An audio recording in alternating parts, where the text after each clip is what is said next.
আমগো দেশের থেকে ফাও সাড়াসাড়ি জীবনও যাইতো না। হ্যাঁ, একটা পুলিশ অন ডিউটি, তার কোনো রাইটস নাই সে কোনো রাজনৈতিক দলের সাপোর্ট করার।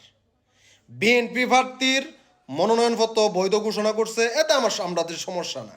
সমস্যা হচ্ছে এ পুলিশ হয়ে কেন সে সাপোর্ট করব। তার জন্য সারা বাংলাদেশের 18 কোটি মানুষ সমান। তোমার রাজনীতি করারও তো সব পুলিশের সার্ভিস সাইরে দেয় না, রাজনীতিটার মধ্যে নামো। তা তোমরা এভাবে তুই ইউনিফর্ম পরে তুই তোমরা দল সাপোর্ট করতে পারো, নির্বাচনের সময় তোমরা কি করবা?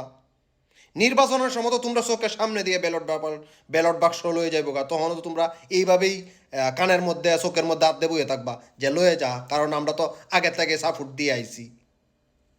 হ্যাঁ, তোরা হচ্ছে জনগণের গুলাম, তোরা জনগণের টিহাই চলস, কোনো পার্টির টিহাই তোরা চলস না। তোদের যে ইউনিফর্ম, তোদের যে বরণ পোষণ, তোরা ফ্যামিলির যে বরণ পোষণ, বাংলাদেশের সাধারণ পাবলিকের ট্যাক্সের টিহা দিয়া তোরা এগুলো করস। তোরা কোনো দলের না, তোরা দেশের।